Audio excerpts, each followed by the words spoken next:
Good evening, this is Jerry for Challenge Life Better with David. And Dave has got a collection of phrases that he was bringing to me. And I said, well, let's bring them to you. Let's talk about them. What's the next one? We did one already. I'm really interested in what he's brought to us. Yeah, so the next statement that I wanted to hear your thoughts about was embracing the fears of change. What do you think about that, and how do you think that could affect someone? There are very few people that really like change.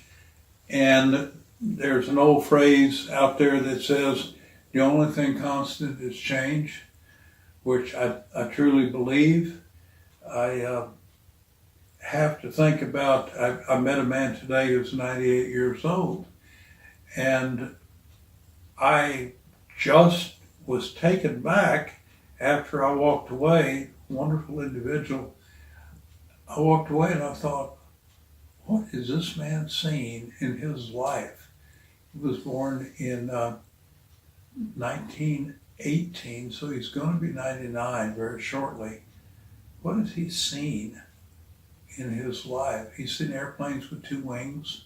I remember my grandfather who told me about, who passed away 40-something years ago, telling me about how he laughed and laughed when he heard that people were flying, and not in balloons. They were actually flying in a machine. He thought that was the funniest thing in the world.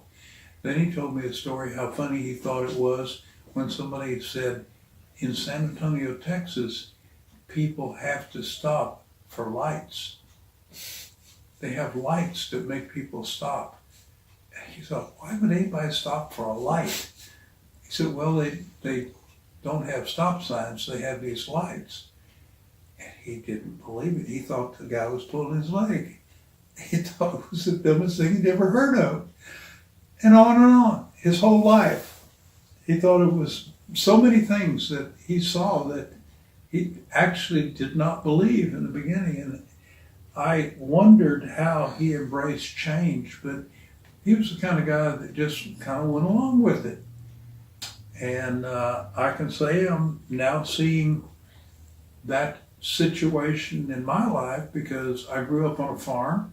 The very first telephone I ever had was a wooden telephone attached to the wall, and you had to crank it. My first telephone number is too long than a short. And I have seen some amazing things in my life. So I have embraced change. And I'll tell you what, if I hadn't embraced change, it would have eaten me alive, because I have some college degrees that have absolutely nothing to do with anything today, because what I learned, the equipment and the technology doesn't exist anymore. It's that antiquated. Things have been replaced totally. Massive television switching equipment's been replaced by computers. A small laptop will do what used to take an entire floor in a building where I used to work.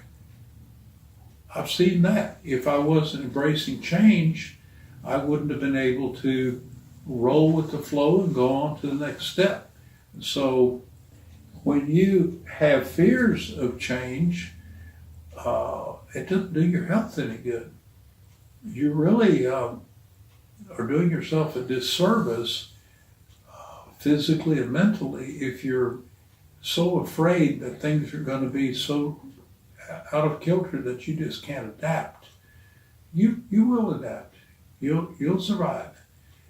And I'm living proof that is possible, because I've had basically 5 careers, and now I'm in the field of medicine and research, and I have no intention of slowing down, because I find the more I use my brain, the more effective my mental skills are.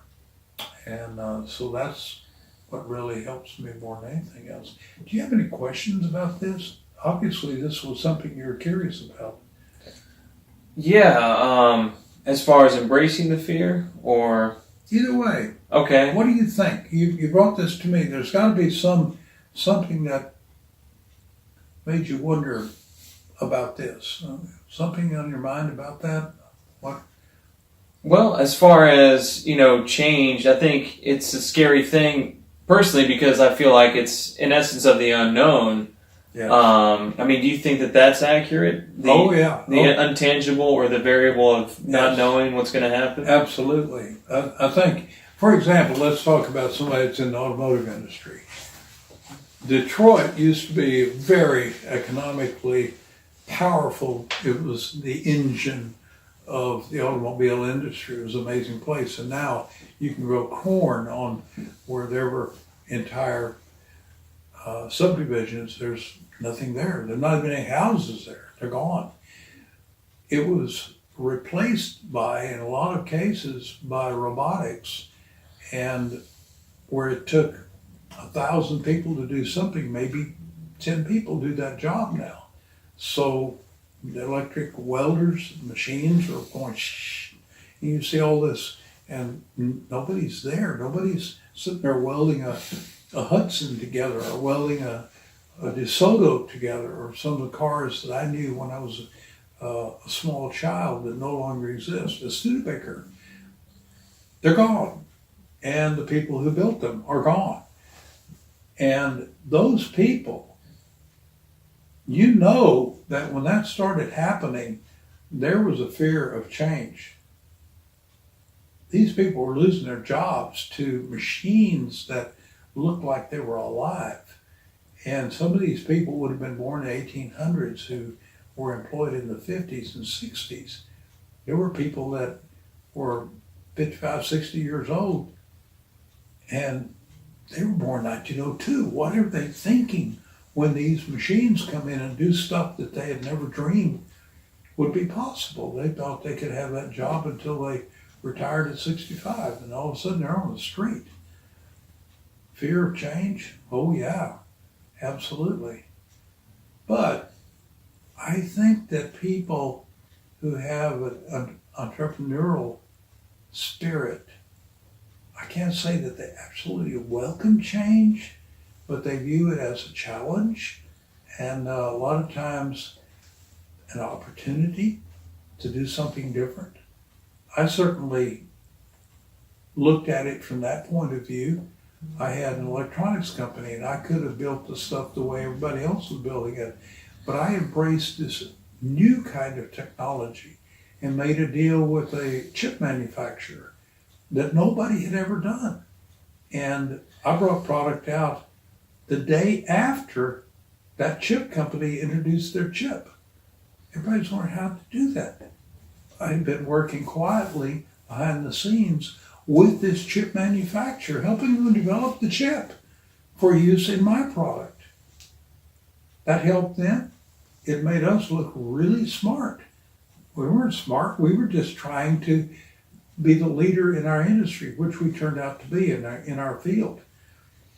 So we were embracing the fears we had of change. And we were a bit afraid of where is this going to go, but we survived and we did very well. So change is never really easy. It is frightening sometimes, but if you will remember that it is also an amazing opportunity for you to flower into something else. We have to, I don't like the term reinvent ourselves, but we have to be able to adapt. And humans are pretty good at adapting. And that's something that I think we're perfectly capable of. If you can keep that in your mind, that you are capable of adapting if you need to. Don't give up. Absolutely. Any comments other than that? Adapt and overcome. That's what we used to say in the military. Ah, yes. That is a saying. I've heard that before.